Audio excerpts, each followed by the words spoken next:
Hi, my name's Kirstie Page, and we're going to talk about the principles of gap identification and gap closing in this recording. What we're going to do to begin with is to consider what exactly is it that we need to upskill ourselves with if we want to identify and close children's gaps. What is it that we need for myself, but also for my team? And I think the first thing that I need is an understanding of the different areas of child development and the different skills within those areas that children need to develop, and also what levels they need for certain things. But the first things first is I need to know what the different areas of development are. So I'm going to talk through some of those within this video. I am going to use some visuals from my Launchpad Toolkit because a lot of people watching this will be Launchpad users. But what I am saying stands true whether you've got a Launchpad Toolkit or not. So, if we think about the child developmental areas that we need to know about, I think we're all very aware that myself, but also members of my team, need to have an understanding of speech, language, and communication development. That seems to be the area of development where people often have the most concerns about the most children. And traditionally, when we use organizations like ICANN or what used to be the Communication Trust, we've all, or ECAT, for example, Every Child a Talker, we've generally concentrated on upskilling ourselves around the mechanics of speech and language, as I call them, which are the skills that children need to learn to process the spoken word and to use the spoken word themselves. So, this idea of the skills I need to be able to listen to and understand somebody else and to provide over time and with increasing age and with increasing skill, a verbal response. And we continue to need to focus on these skills. And what we need to do is understand that speech, language, and communication development is an umbrella term, but it's actually a huge area of development. And we need to understand all of the different things that children need to do to get that, to trap that signal, to trap what somebody else has said, and then to begin to process that. So that input side of speech and language, and then also another set of skills which underpin a child's increasing ability to give a verbal response of increasing complexity. And of course, this journey begins with a child's auditory skills, otherwise known as listening and attention, which enables the child to trap what somebody has said, whether that's an instruction, whether that's somebody reading a child a story, or whether it's a general conversation. That same skill is needed. And then, of course, children need a set of skills which we class as receptive language, which enables the child to process what has been said and establish meaning, as long as they have the receptive language skills to understand what has been said, of course. And within that receptive language, we've got to have children understanding the vocabulary we have used, but also we use those very same vocabulary skills to begin to formulate something that we want to say back. So vocabulary skills sit in between receptive and expressive language. But also receptive vocabulary skills, sorry, should I say, also underpin a child's thinking skills, imagination, a child's memory, for example. So they are really central to the language process. And although they're very strongly involved in those mechanics of listening and responding, they're immensely involved in educational tasks, problem solving, idea generation, creativity, imagination. So they're memory and the development of learning and memory. So they are pretty important. And then if we go back to kind of spoken communication, on the output side, we've got expressive language, which of course is influenced by vocabulary. What words do I know? What words am I going to use and choose and select to say what I want to say? But also expressive language is about the length of the sentence, and it's about grammatical structure, and ability over time to talk in increasingly complex ways. And then on the last bit of the output side, obviously, we've got a child's ability to use speech, to turn those words into a series and a sequence of speech sounds. So expressive language on the output side is the content, it's what children say, and speech is how they say what they say. So, of course, we need to understand that complexity of speech, language, and communication development, and that it's not just one thing, it's actually a set of skills that work together.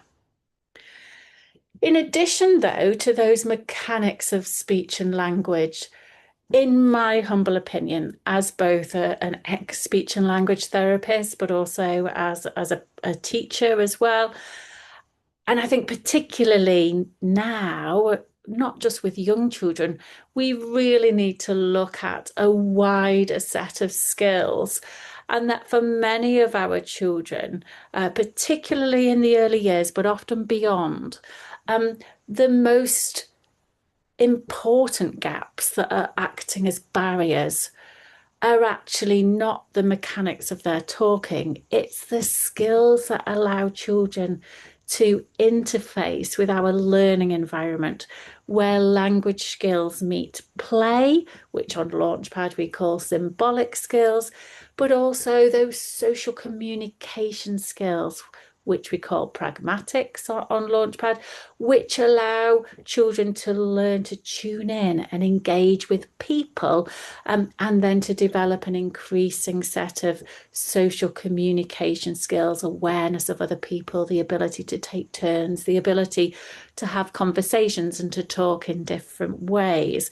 And what we find is if we only look at the mechanics of speech and language, what we miss is the idea that before I can almost like move a child on, before I can move a child's vocabulary on or get them to talk more, what I've actually got to do is go right back to the beginning and actually give them and coach them and facilitate the skills that they need to be able to engage with my learning environment and to be able to engage with me, other members of my team, other adults, but also other children. So it's very difficult to productively build language when a child isn't engaging with the experiences that will allow us to build that language. So I think it's essential that we build that. And we'll talk about that more in another video. And as well as the skills that underpin verbal communication, certainly as a teacher and somebody who's interested in putting in the groundwork for a child to move into phonics and into wider literacy, I also want to be looking at a child's development of phonological awareness skills, which actually is a set of skills which allows children to become aware of and to manipulate and to make decisions about the structure and the sounds of words. And that is essential for my phonic preparation for my children. It is essential to look at for children who might have begun that formal journey of phonic learning but are struggling with readiness and progression. But also from a speech and language point of view, phonological awareness plays a crucial role, particularly in speech sound development. So I really want to be aware of where my children are in relation to the development of this set of skills. Outside of speech and language, I really need to know about children's motor development, and I think that's widely understood and accepted, their gross motor development, but also their fine motor development as well, and how those skills progress. But a set of skills and an area of development that we often don't think about are children's visual skills. And I think everybody knows that children are often not meeting age-related expectations with speech, language, and communication. And for many of those children, their visual skills will be much stronger than their language skills. There'll be a mismatch between those two areas of development. But actually, if I start to become aware of visual skills and how that develops, we will unfortunately actually find out that quite a lot of our children are not as visually strong as we thought they were. And that will affect the way they process the world around them, the way they learn vocabulary when they're younger. But of course, it will support their development and their transition towards more formal learning, things like shapes, numbers, letters, words, so mathematical kind of symbols. So they are really crucial. But in terms of the world of child development, we don't talk about visual skills anywhere near enough to kind of to match the level of importance that they actually have for our children, for their readiness and progression. So we need to kind of be aware of all of these skills that children need. We need to be aware of all of those different skills that need to be put in place for a firm level of readiness and to support ongoing progression. And of course, I can have different systems. So I can have one system, maybe something that I've downloaded from ICANN, where we can kind of monitor speech, language, and communication. But in my opinion, it helps to kind of bring all of that developmental thinking into one place rather than having different systems that measure different things. And I think that helps me to kind of see all of the gaps, and it helps me to see, well, if there are quite a few gaps, what are the priority gaps for this child to kind of remove that barrier. But also it allows me to see where children have strengths. So although a lot of what I talk about in the world is gap closing and identifying gaps, which is what we're talking about now, in reality, I also need a system that will allow me to recognize children's strengths as well as their gaps. Because if I'm aware of their strengths, I can utilize those within my strategies and within teaching and learning to support a child. And also, knowing not just gaps, but also knowing strengths as well, allows me to build a really holistic skill profile for children. And that is essential for children with more specific and significant needs. And it's also really important for children who are really struggling with learning and retention, really struggling with progression. And when somebody says to me, how are you going to ensure that those children make progress? How do you know what those children need? Well, one of the places that will really support me with that will be to build a skill profile of that child. That will be identifying the gaps, identifying which are the most significant gaps, but also identifying children's strengths as well. And also when it comes to the identification of SEND, is this a generic developmental delay across all developmental areas, or is this a specific difficulty that is housed mainly within one area of development, but which doesn't spill over into other areas of development? So that's really important for the identification of SEND. As well as understanding all of the different areas, when I think about, well, which areas am I going to look at? Am I going to look at them all with my children, or am I going to prioritize some areas more than others, or prioritize some areas to begin with, and then over time upskill my team to look at more areas? Whichever areas you're looking at, you need to have an idea about what is the order of development within those skills, and what would age-related expectations be for that. And of course, we can have developmental grids, every child and talker, things we can get from ICANN that will give us by 2 years, by 3 years, by 4 years, but often they're just for one area of development. But also there are age-related norms attached to Launchpad for those people who do have Launchpad. And again, for any of our children within our 2-year-old provision, we would be expecting them to be sitting in the middle of that kind of bottom part of Launchpad, the middle of that at first phase of development. By the time they enter our 3 to 4-year-old provision, what we kind of often will just call nursery, that although it will make a big difference whether a child is born in September or at the end of August, that in an ideal world, I would be loving my children to be sitting across the bottom of systematic preparation, that yellow bit of Launchpad. And as they leave me and move into more formal learning, which in England we would call reception, then I would love it if my children are sitting towards or at the top of that yellow systematic part of Launchpad. And again, if they're not, that's where I begin to identify gaps. And at some point, as children move through Key Stage 1, they will metaphorically move through, and the moving on phase, the green phase of Launchpad, and at some point they will metaphorically plop off the top of it.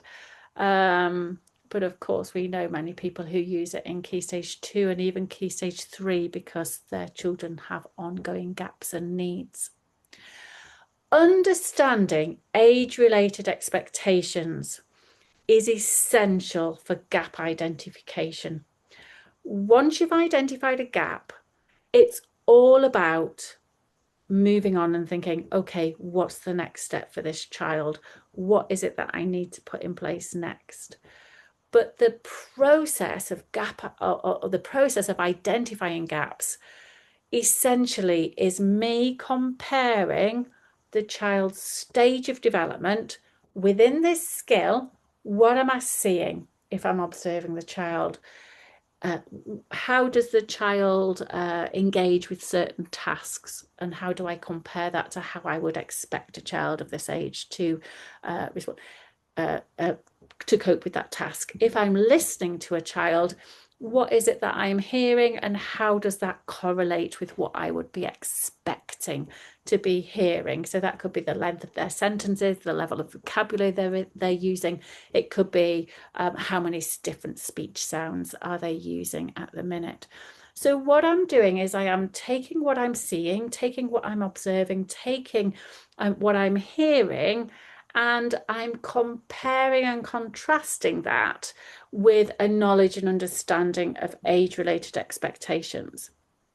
And when the stage and the age go together, there is no gap. When there is a mismatch between stage and age, that is the initial kind of process of saying, all right, okay, there's a gap here. But to explore the extent of that gap, that's only the beginning. Then I have to kind of find out, okay, well, how far back do I have to go before I say, oh, but yes, the child can't do that, which is what you would be expecting them to do. But that incremental order of child development allows me to go back and say, oh, yes, but they can do this. This, with this skill, for this child, is their starting point. That is so, so important. And once I get to that and think about next steps, what they're supposed to be able to do still needs to be at the back of my mind. It's still what I'm trying to move the child towards, but then I focus on what they can do and what their next step is, and on incrementally closing that gap. But that stage versus age is how gap identification begins. And within gap identification, I will know that some children have delayed development. So, for example, for anybody who works in the early years and often beyond, they will know that if a child is saying tup of toffee instead of saying cup of coffee, that's quite a usual speech sound change. And if a child is saying kind of tup of toffee when they're around 3, then that would be age appropriate development. But if a child is still saying fatten my tote, or fasten my coat, or tup of toffee, a cup of coffee when they are 7, for example, or even a bit younger, then we begin to become a little bit more concerned, because those speech sounds of k and g should have developed by then. But it's delayed. So even if the child has got that stage of development where they're not using those sounds, even though their age is up here and they should be, we still know that it's delayed development, because that is a speech sound pattern that is found in normal speech sound development. And the way they're learning their speech sounds still follows that same usual pattern. However, if I have got a child who, when they're counting, goes one, ku, ki, ko, kai, then this is an unusual pattern of sound changes that is topsy-turvy to the normal order of speech sound development. So at that point, I'm going to classify that pattern of development as being disordered. So really, that kind of understanding of gaps is important, and for most of our children the gap will be a case of delayed development. But we also need to be aware that some of our children have got unusual patterns of development, which we would call disordered development, and that's where that incremental understanding really is beneficial to us. So it might be that I notice disordered patterns in other skills. So it might be that I have a child who kind of maybe doesn't communicate massively. When I look at them kind of in the learning environment, they don't play with a wide variety of things. But this child has got strong visual skills, and also recognizes things maybe like logos, and already knows shapes and colors and maybe some numbers.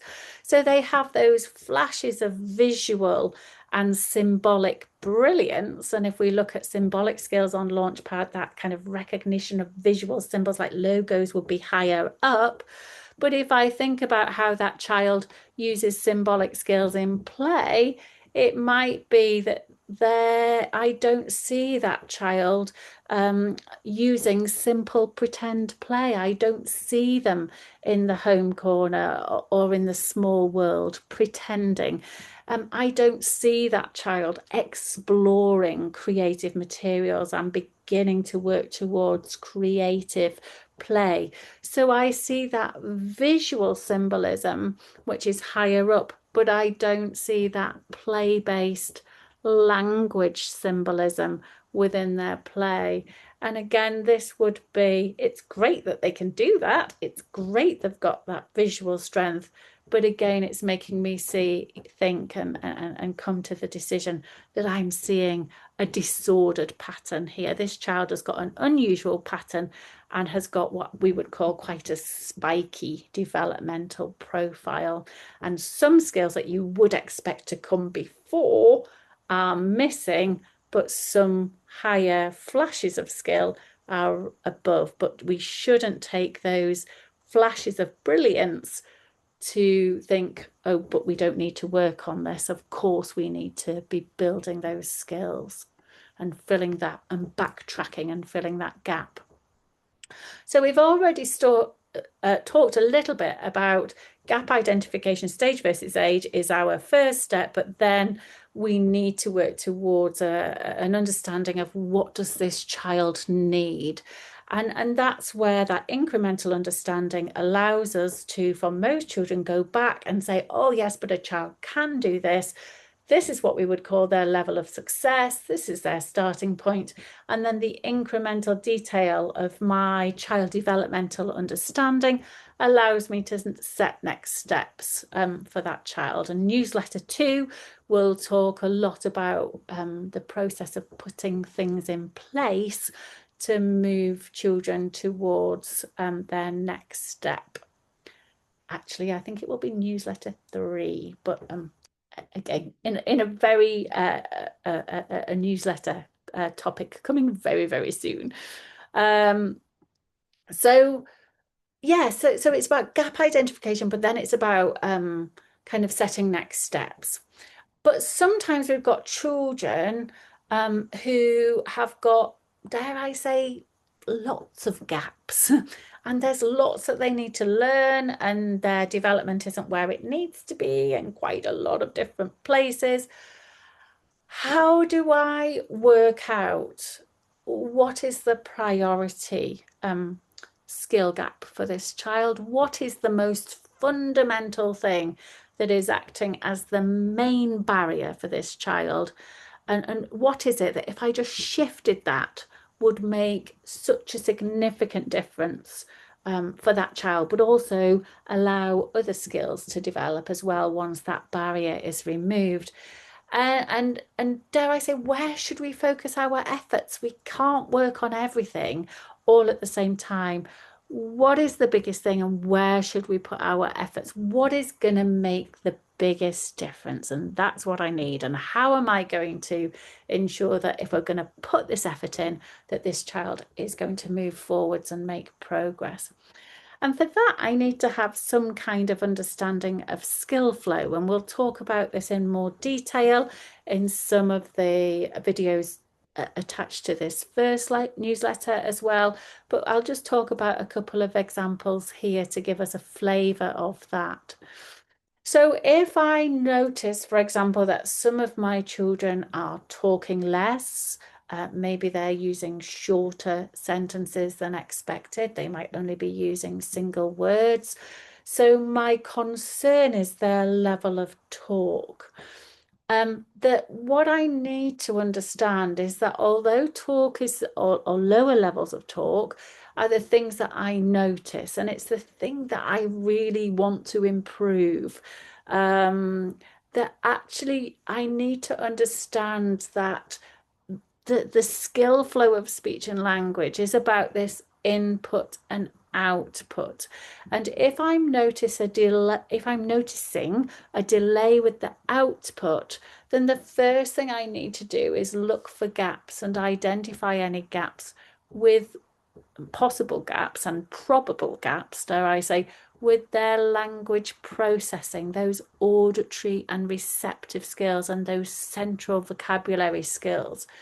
Because what it might be is that I realize that this child is only using single words or two-word phrases because they only understand me fully when I am using short, simple phrases with familiar vocabulary.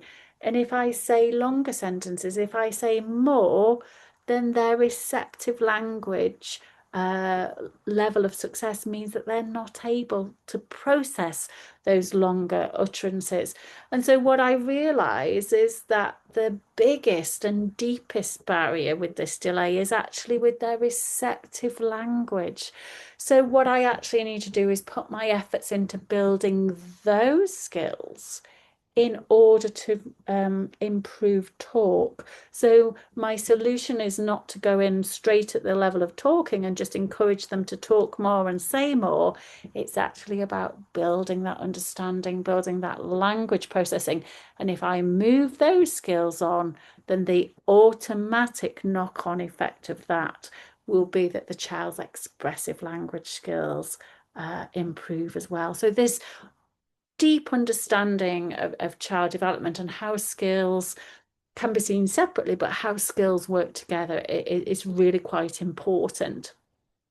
In the same way, if I'm in reception or Key Stage 1 or beyond, and I notice that I've got a child or a group of children who can recognize certain graphemes, certain letters, but they have a tendency to mix up and confuse letters that look nearly the same. So D's, B's, P's, and Q's, or N's and M's and W's and U's and V's, these L's and T's, these patterns of letters, I's and J's is another one where the child might seem to know them sometimes when I hold up a flashcard, but another time I hold up a flashcard, they say a letter that looks nearly the same, but isn't exactly the letter that's on my flashcard. So it's very inconsistent. And when I introduce new letters, they might seem to learn the new letters, but then lose one that they knew before. It seems like we hit a plateau, we hit a ceiling where I can't seem to get, for want of a better phrase, any more letters into this child beyond a certain number.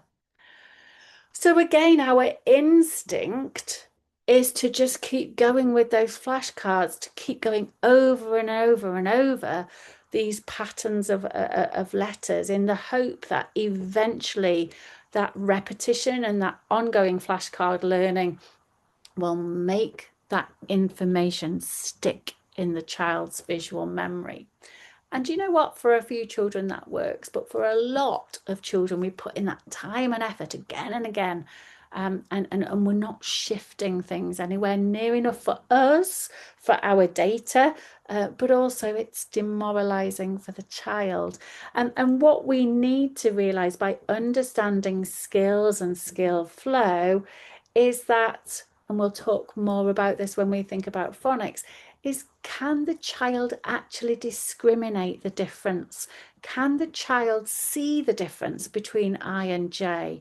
Can they see the difference between L and T? Can they see the difference between P and Q and A? Because if they can't discriminate the difference, how on earth are they going to be able to remember it? And so that these are interesting things. And that doesn't mean I move away from teaching those letters. It means that I shift my teaching style to do much more sorting and matching so that the child can see the L-ness of L and the T-ness of T, and that they're very similar, but they're not the same. They are different. And then once we see that they are similar but different, then we can begin to learn them and store them in our knowledge. But we can't do that until we can see that they are similar but different. So let's kind of round all of this off with the world we live in and the reality of gap closing, whether we're in the early years, whether we're working in the specialist sector, or whether we're working with older children who have ongoing gaps that are still causing them issues. And, you know, we are needing to move children towards age-related expectations. We're needing, of course, to make sure that all of our children are making progress. And for different vulnerable groups, you know, we've got a lot of pressure on us to be ensuring children make progress and that we are closing that gap. Now, it's very difficult to close gaps well and consistently without a level of gap identification capability and without understanding the incremental process involved in closing gaps. And we've got different types of gaps, haven't we? We've got experiential gaps where children come to us with a lower level of skill development because they, for want of a better phrase, just haven't had enough different experiences or the range of experiences that would have given them a certain set of skills or developmental skills at a certain level. And they've maybe had too many experiences of certain things like technology, etc., and not enough experience of play-based, language-based, book-based things. So we've got those children who don't have a predisposition particularly to a specific difficulty, but the consequences of how they have been the things that they've experienced in the early years means they walk through our door with a lower set of skills and with gaps. We've got children who have got delayed development, who might just have been a little bit late getting started with everything, or they may be delayed in certain key areas of development, but not others. And remember, we can have children who have both of those things sitting together. It doesn't have to be an either or. And in the same way, we can have children with disordered development where, okay, we might have concerns about their set of experiences in the early years and within the home learning environment, But when we look more closer, we also see that this child has a disordered pattern of development, which raises our level of concern and which also cannot be caused environmentally. And within that, we've got children with very specific and significant needs, and we need to kind of be able to juggle the process of considering gap identification and gap closing for all of those children. And depending on the setting or the school that you work with, you will have different numbers and of children in these different groups. And it might be that one of these groups of children are your priority more than others. I mean, that's kind of your information and your world. I'm just kind of explaining the process of what we need to juggle. But at a level, we'll all have children, or most of us will have children in all of these 4 groups. And what we need to do for all of these groups is they are different, but we need to understand the reality of gap closing, in that if I have experiential concerns about a certain child, you know, I need to accept that I haven't got a time machine. Showing my age, I haven't got a DeLorean. I can't go back in time to when that child is a baby, and I cannot take the child's first 3 years of their life and do it all over again for them and give them bedtime stories, give them lots of pretend play, lots of interactions alongside. You know, I haven't got the ability to do that. So whatever group of children you're in, it's that idea of what are the gaps, what are the main gaps, what are the next steps? And how do I and my team around me, how do we, in as condensed a manner as possible, create targeted experiences where we move the child onto those next steps, which will then enable them to move forwards. So we're looking for the skills that will allow a child to close the gap, and the child that will move the child towards age-related expectations, to move the child towards readiness and a skill base for progression. But I am doing it in a really honest way, where I am saying, right, okay, we might have this child for 3 terms. We might have this child for 5 terms if we're lucky. How do we, in a child-friendly, centered way, create experiences that allow us to lift that child from there to there through our provision, through our teaching and learning, through the give and take of everything that we do with that child? And to me, that is what we're trying to do with gap closing. We're trying to do what it is we need to do to shift that development for that child. And within all of this, of course, we need to work out which of my children have got more specific and significant needs, which of my children should be classified as SEND, and which are children who have just got gaps, but they're not SEND gaps.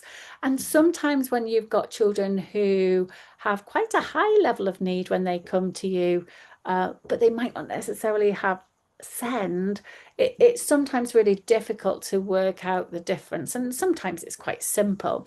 But I always think that when you're identifying gaps with different children, there are 3 main things that make me more concerned about children and might make me come to the decision that we might be looking at a more specific and significant need more confidently and more quickly.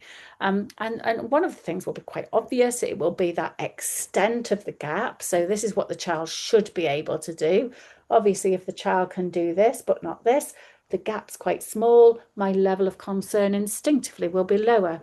If the child should be able to do this, but can only do this, then the extent of the gap is much wider. So of course my level of concern is higher. So I think sometimes we have, and know this already about children, we have that gut instinct, but it will be that clarifying and quantifying of the gap that makes it much more systematic and much more specific.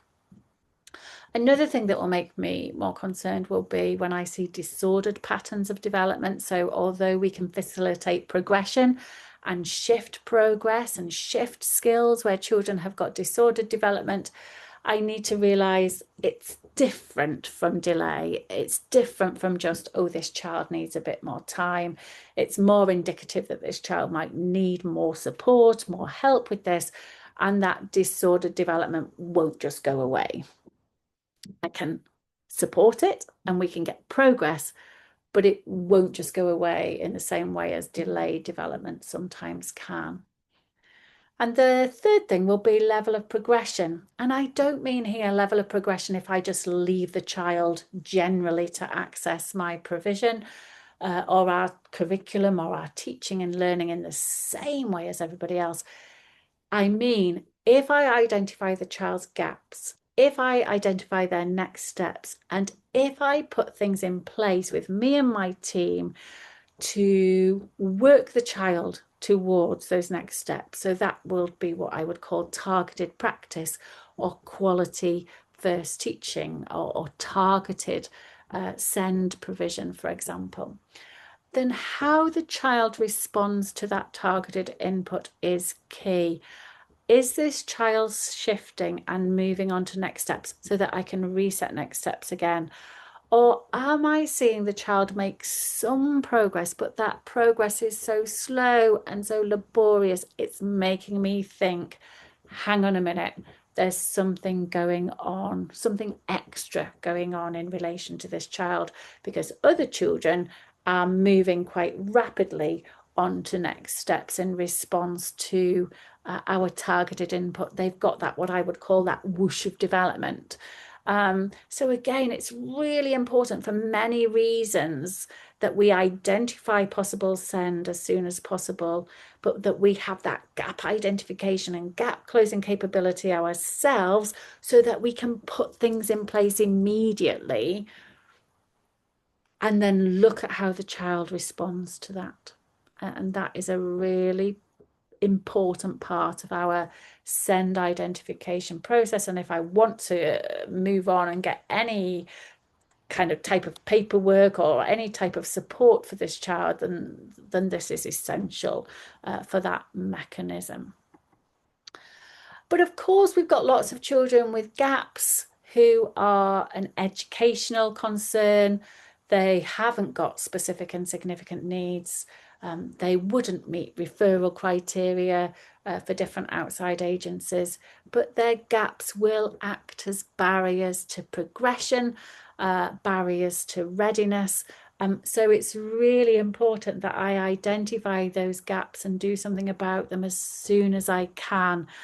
And I think I mentioned this in the newsletter as well. I think it's really important that I acknowledge that for some children, I will and need outside agency support, referrals, assessments. But the more I can identify and know about closing gaps myself, the better that process of referral and engaging with multidisciplinary agents can be.